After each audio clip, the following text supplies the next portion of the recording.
Mi nombre es Carmen Ramírez.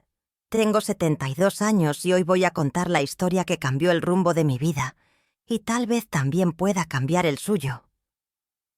Si está escuchando esto, espero que sienta como yo sentí cada detalle que voy a compartir ahora. Era 1976. Yo tenía 24 años y creía haber hecho todo bien en la vida. Vivía en un barrio humilde de Guadalajara, México, con mi esposo Andrés y nuestros 2 hijos pequeños, Ernesto, de 5 años, y Leti, de 3. Andrés era panadero, uno de los mejores del barrio, conocido por su masa ligera y por los panes siempre calientes en el mostrador. La panadería era de su familia, heredada de su padre. Trabajaba allí desde los 15 años. Nos casamos muy jóvenes. Tenía solo 17 años cuando entré en esa iglesia con velo y corona, con el corazón lleno de sueños y promesas. Andrés era mi primer amor. Decía que yo era su muñeca de porcelana, su joya preciosa. Y yo le creía, porque en aquella época una chica buena no cuestionaba, no dudaba, solo servía y sonreía. Mi rutina era predecible pero llena de amor. Me levantaba a las 5, preparaba el café, vestía a los niños, lavaba la ropa en el tanque del patio. Por la tarde ayudaba a Ernesto con los deberes del colegio y enseñaba a Leti a dar sus primeras puntadas de bordado. Por la noche esperaba a Andrés con la cena caliente en la mesa, incluso cuando llegaba tarde cubierto de harina y agotado. Pero con el tiempo algo cambió. Empezó a llegar cada vez más tarde y ya no era el mismo. Ya no traía flores del mercado, los sábados. Ya no me abrazaba en la cocina diciéndome que me extrañaba. Empecé a notar detalles: el cabello siempre demasiado peinado, incluso después de un día de trabajo. La camisa planchada con más cuidado. Un perfume diferente en el tela, cuello. Recuerdo una noche en particular, era jueves a finales de marzo. Llovía mucho y Ernesto tenía fiebre. Llamé a la panadería para preguntar si Andrés ya estaba de camino para pasar por la farmacia. Me contestó Juan, el ayudante. Me dijo que Andrés se había ido temprano, sobre las 1800. Miré el reloj. Ya eran más de las 9 de la noche. Se me heló el corazón. Cuando llegó poco después de las 2200, parecía otro hombre. Entró silbando con una bolsa de dulces en la mano. Intentó besarme, pero yo aparté la cara. Le pregunté dónde había estado. Me dijo que había tenido que resolver algunas cosas con los proveedores. Lo miré en silencio. Y fue en ese silencio cuando empezó a evitarme aún más. En las semanas siguientes comenzaron a llegar los rumores. Primero fueron susurros en la cola de la carnicería. Luego una vecina comentó en voz alta que había visto a Andrés cerca de la estación de autobuses, con una chica con un vestido ajustado y tacones altos. No quería creerlo. Pero cada vez que volvía más tarde, cada vez que escondía los ojos o evitaba a los niños, sentía que el suelo se abría un poco más. Fue un domingo cuando todo se derrumbó. Estábamos en casa de mi suegra para celebrar su cumpleaños. Había música, comida y toda la familia.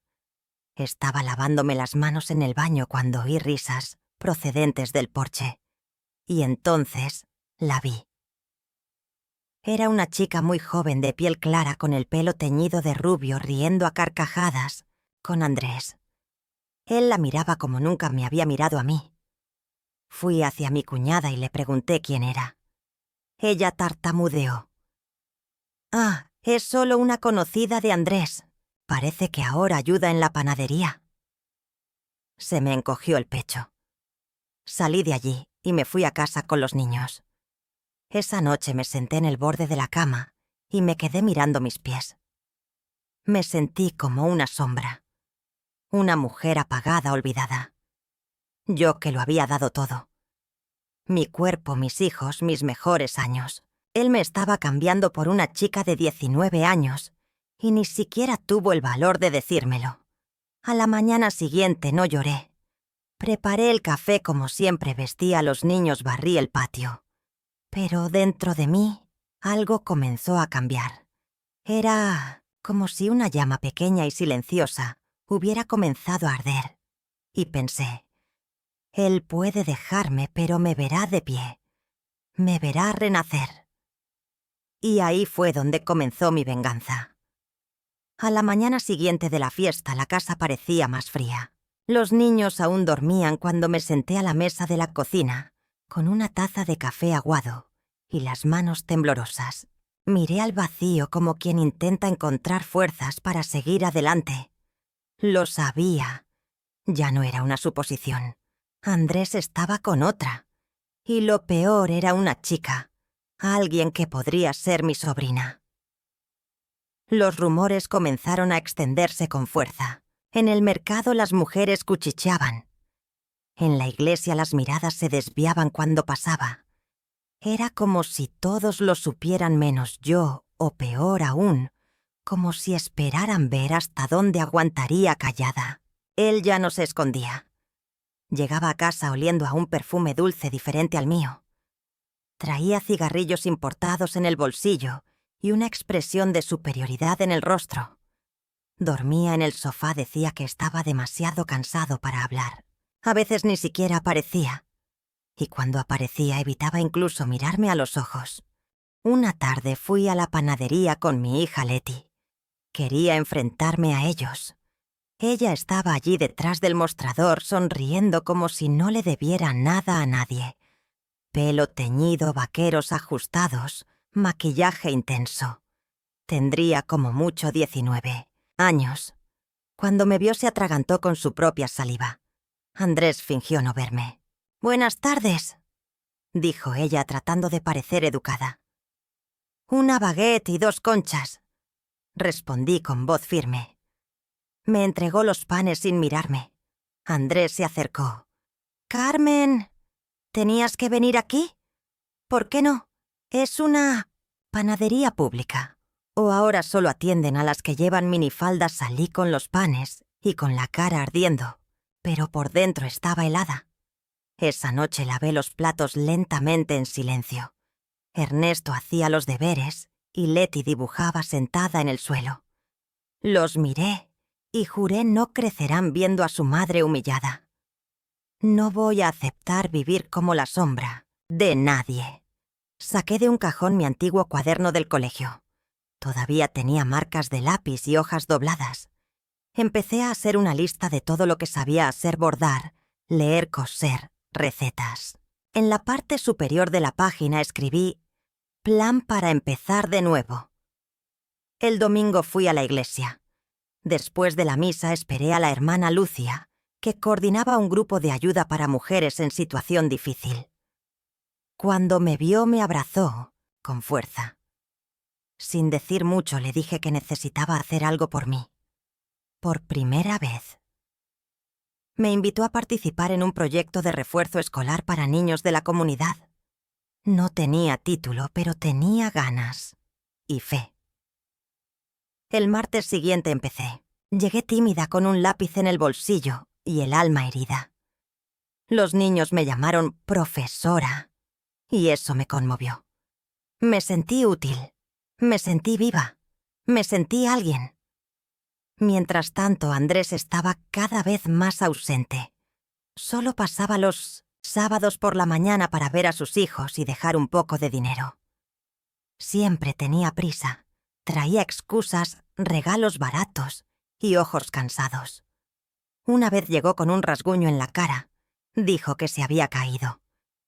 Pero yo lo sabía, su paraíso se estaba derrumbando. Fue en una bochornosa mañana de septiembre cuando me llamó al balcón. Se sentó con las manos en las rodillas, nervioso. Yo ya sabía lo que venía. «Carmen, Nayeli está embarazada». No lloré, ni levanté la voz. Solo lo miré a los ojos. «Felicidades.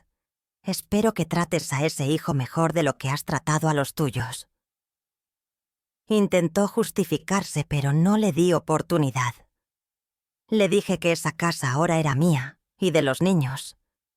Él había elegido otro camino, y yo también. Empezaría el mío. Ese mismo día cogió algunas prendas y se marchó. No hubo pelea, solo silencio. Cuando cerró la puerta me sentí ligera. Por primera vez en meses, respiré sin miedo. Esa noche volví a abrir mi viejo cuaderno y añadí un nuevo punto: volver a estudiar. Busqué una escuela en la ciudad vecina y me matriculé en un curso de secundaria para adultos. Iba a estudiar por las noches a escondidas de todos. No quería explicaciones, solo quería intentarlo. Los libros me dieron dolor de cabeza durante las primeras semanas. Las matemáticas parecían otro idioma, pero con cada página la mujer apagada que era se alejaba más y más. Los niños me veían estudiar y me preguntaban: «Mamá, ¿vas a ser profesora de verdad?» «Si Dios quiere, sí». Y cuando Ernesto me regaló un lápiz nuevo envuelto en un lazo de papel de caramelo diciéndome que era para que escribiera más bonito, supe que iba por buen camino. Para ayudar con los gastos empecé a dar clases a los hijos de la vecina. Luego vinieron otros. En poco tiempo mi salón se convirtió en una pequeña escuela improvisada. Cubría el sofá con una sábana, ponía una mesa en el centro y allí enseñaba a los niños a leer y escribir. No ganaba mucho dinero, pero era mío. Una tarde la señora Leticia, directora de la escuela donde estudiaban mis hijos, me llamó para hablar. Me dijo que sabía de mi esfuerzo, que admiraba mi valentía. «Carmen, necesitamos a alguien que ayude con la alfabetización. ¿Aceptas?» La palabra «acepto» resonó en mi cabeza como una canción. Era un sí que ni siquiera tuve que pensar. Empecé como auxiliar ganando poco, pero con el corazón lleno. Llevaba a Leti y a Ernesto conmigo, trabajaba por la mañana y estudiaba por la noche. Dormía poco. Me alimentaba mal. Pero cada pequeño avance era una victoria. Mientras tanto, Andrés parecía cada vez más cansado. Llegaba a buscar a sus hijos abatido con ojeras profundas. Nayeli no dejaba de enviarme mensajes a través de los niños que él estaba muy difícil, que ella ya no podía más. Él empezó a aparecer con menos frecuencia. Una tarde me llamaron para dar un pequeño discurso en un evento en la escuela. Los padres estarían presentes. Preparé mi texto con cuidado. No era nada grandioso, solo unas palabras sobre la importancia de la lectura. Pero para mí era un escenario. Una oportunidad de mostrar en quién me estaba convirtiendo. Llegué con un vestido azul marino que compré con el dinero de las clases.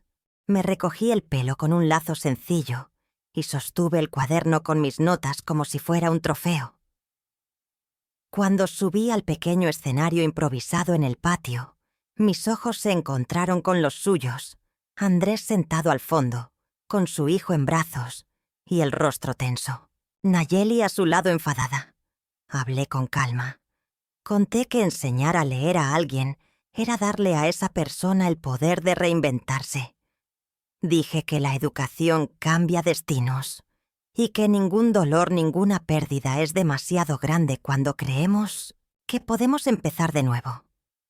Cuando terminé me aplaudieron. Vi a Andrés aplaudir con la cabeza gacha. Y en ese instante supe estaba viendo a la mujer que había perdido. Esa noche recibí decenas de notas de las madres. Me agradecían por enseñar a sus hijos. Una de ellas escribió: «Tus ojos brillan cuando enseñas. Naciste para esto». Guardé ese papel doblado dentro de mi viejo cuaderno. Y antes de dormir miré al techo y sonreí. Él pensaba que me había vencido. Pero yo solo estaba empezando. Al día siguiente recibí una invitación inesperada. Una escuela más grande en el centro de la ciudad quería entrevistarme. Un puesto de profesor auxiliar con mejor sueldo y posibilidades de ascenso. Me puse mi mejor sonrisa. Cogí los documentos y caminé hasta allí como quien sabe que ha llegado el momento de ocupar el lugar que le corresponde por derecho.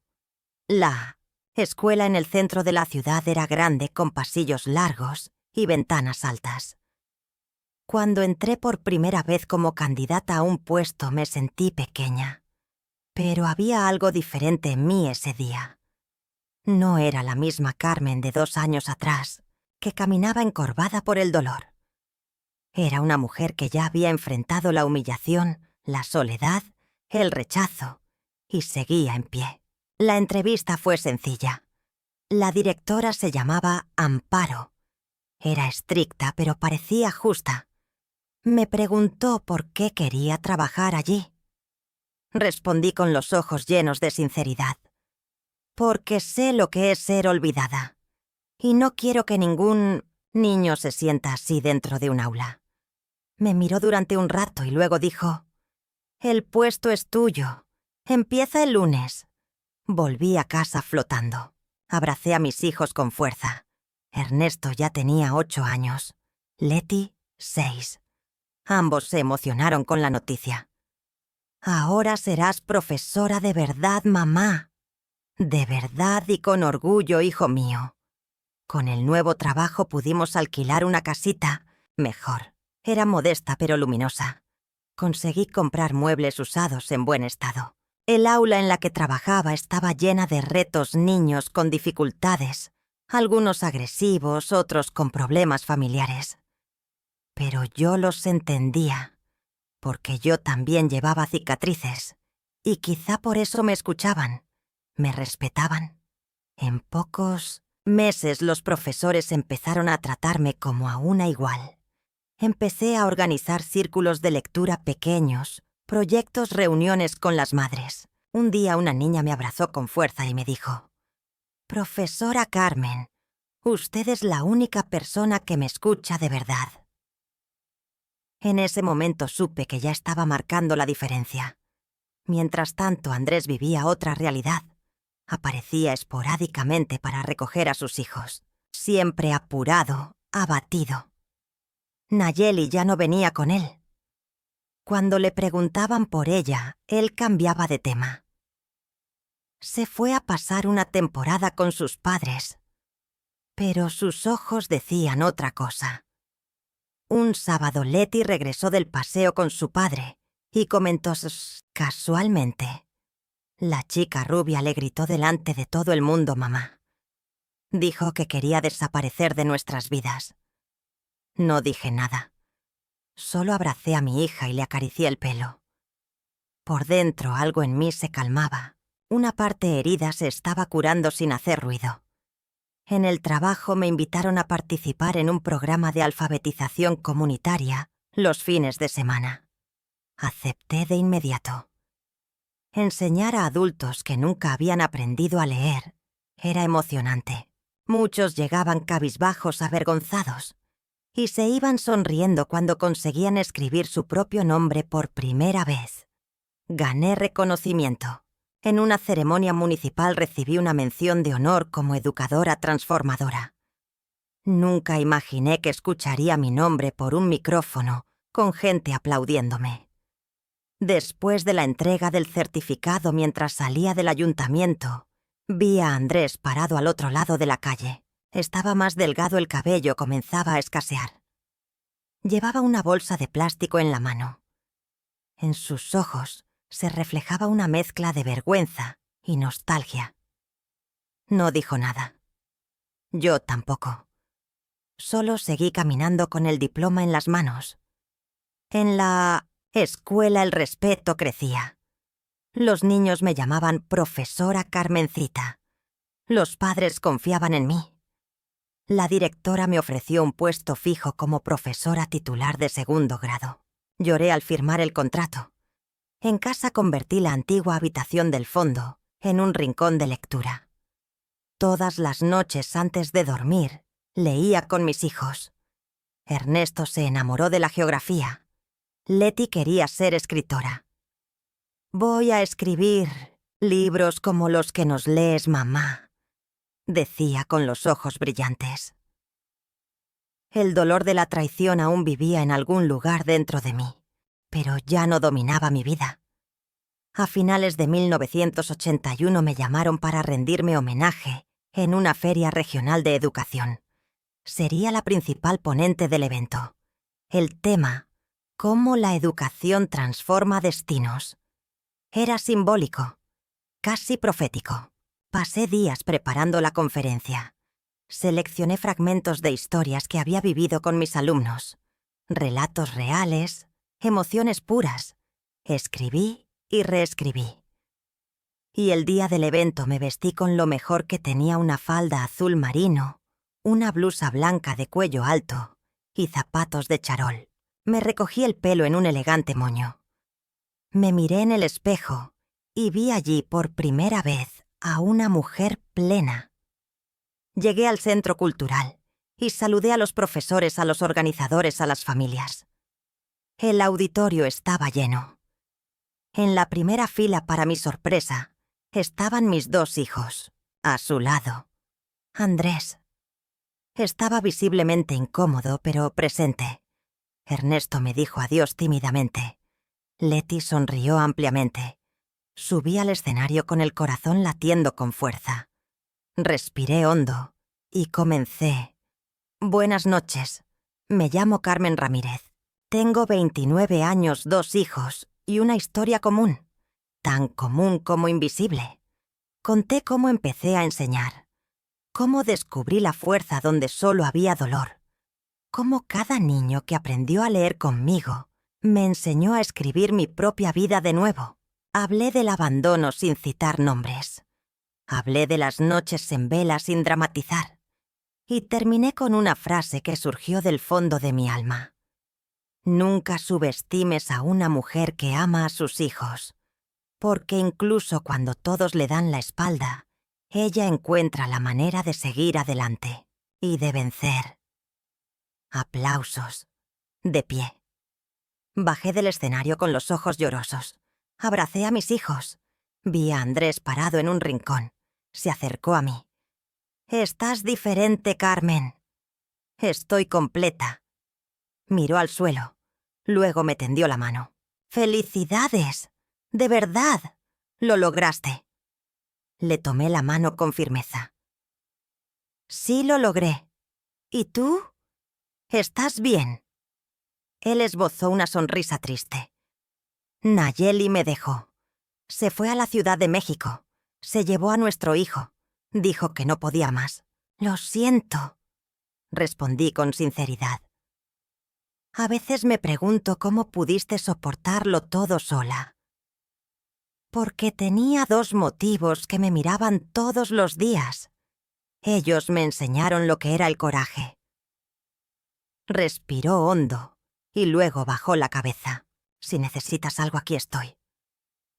«Mis hijos te necesitan, pero no como antes, como hombre, como padre». Él asintió. «He aprendido, Carmen, quizá demasiado tarde, pero he aprendido». Nos despedimos allí en medio de la plaza abarrotada, como 2 extraños que un día se amaron, se hicieron daño y ahora seguían caminos diferentes. La venganza con la que había soñado durante tanto tiempo no fue una bofetada, ni un escándalo, ni un castigo. Fue ser vista, reconocida, aplaudida, con él sentado entre el público viendo todo lo que creía haber destruido. Florecer ante sus ojos. Volví a casa esa noche con mis hijos abrazados a mí, el bolso lleno de papeles y el corazón ligero. Preparé un té, me quité los zapatos y me senté en el sofá. Miré alrededor de la sala y pensé, esta casa no es grande, pero es mía. Y está llena de lo que importa. Días después recibí una nueva invitación.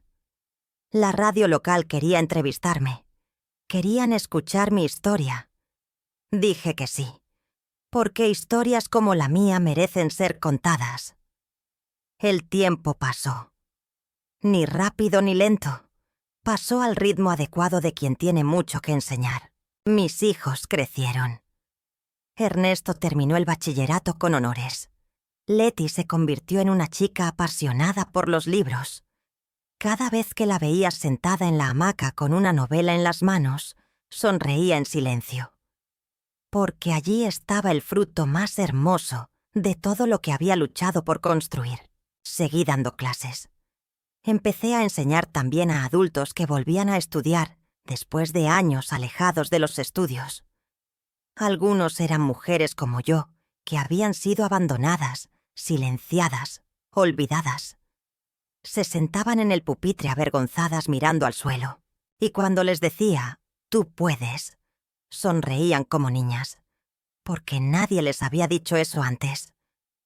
Yo también volví a estudiar. Me gradué a los 38 años. Entré en una universidad pública por las tardes, cansada con ojeras, pero firme. Fue difícil. No voy a mentir. Hubo noches en las que lloré escondida en el baño con la cabeza apoyada en la puerta. Pero siempre había una razón para seguir adelante. Y estaba en los ojos de mis alumnos. Durante todos esos años, Andrés nunca volvió a intentar regresar. Se hacía cargo de los niños de forma irregular, aparecía en los cumpleaños, traía regalos, pagaba algunos gastos. Pero ya no ejercía ningún peso sobre mi vida. Era como una sombra lejana. Parte de la historia, pero no del presente. En un caluroso día de febrero, Ernesto me llevó al registro civil. «Quiero registrar un proyecto a tu nombre, mamá», me dijo. «¿Un proyecto? ¿Qué proyecto?» «Una biblioteca comunitaria. Quiero usar tu nombre.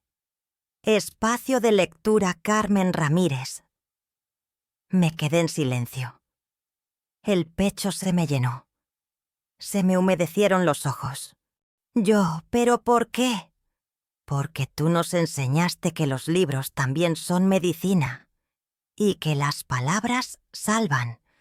El espacio se inauguró en agosto de ese mismo año. Una sala sencilla con estanterías hechas de madera reciclada, paredes pintadas con dibujos de los alumnos de la escuela local y un cartel en la entrada, «Espacio Carmen Ramírez», donde todas las historias tienen la oportunidad de renacer. El día de la inauguración, la pequeña sala estaba llena. Personas a las que había ayudado, niños que ya eran adultos, mujeres que habían vuelto a estudiar por mi culpa. Y entre los invitados vi a alguien que me hizo contener la respiración por un segundo. Nayeli. Estaba diferente, más madura. Llevaba el pelo recogido en un moño sencillo sin maquillaje. Traía a un niño de la mano. «Carmen», dijo ella, en voz baja. «Nayeli. He venido porque... bueno, mi hijo siempre ha querido conocer la biblioteca que lleva el nombre de la mujer de la que tanto habla su padre». Miré al niño. Debía de tener unos 14 años. Se parecía a Andrés de joven, pero con una dulzura en los ojos que solo él tenía. «Se llama Gabriel», dijo ella, «y le encanta leer». Me acerqué, me agaché hasta quedar a su altura y le dije: «Bienvenido, Gabriel. Este es un lugar para gente que ama aprender. Estás en el lugar adecuado». Esa noche, cuando se apagaron las luces de la biblioteca y se marcharon los últimos visitantes, me quedé sola un momento entre los libros. Toqué la madera de una de las estanterías y cerré los ojos. Vi a Carmen a los 17 años entrando en la iglesia con un velo blanco. Carmen a los 25 siendo traicionada. Carmen con los ojos hinchados, escondiendo libros debajo del colchón. Carmen delante de los alumnos enseñando sílabas con la voz entrecortada. Carmen sosteniendo el diploma. Carmen hablando en la radio. Carmen sentada en el sofá con sus hijos en el regazo. Todas ellas estaban allí dentro de mí. Todas habían valido la pena. Nunca tuve que gritar para que me escucharan. Nunca tuve que vengarme con odio. Mi venganza fue ser feliz, fue ser útil, fue ser completa. Hoy, a mis 72 años, miro atrás sin arrepentirme. No cambiaría ninguna lágrima, ningún silencio, ninguna cicatriz, porque todo eso me ha hecho ser quien soy. Todavía hoy jóvenes profesoras me buscan. Quieren saber cómo logré superarlo, cómo aguanté, cómo reconstruí todo. Y yo siempre les digo lo mismo. No aguantamos porque seamos fuertes. Aguantamos porque tenemos que hacerlo. Y un día, sin darnos cuenta, la fuerza se convierte en parte de nosotros. Andrés falleció hace unos años. Un infarto. Gabriel, su hijo, con Nayeli me escribió una carta preciosa el día del funeral. Me dijo que su padre nunca dejó de hablar de mí, que se arrepentía, que me respetaba, que contaba mi historia como un ejemplo de valentía. Guardé esa carta con mucho cariño. A veces me preguntan si perdoné.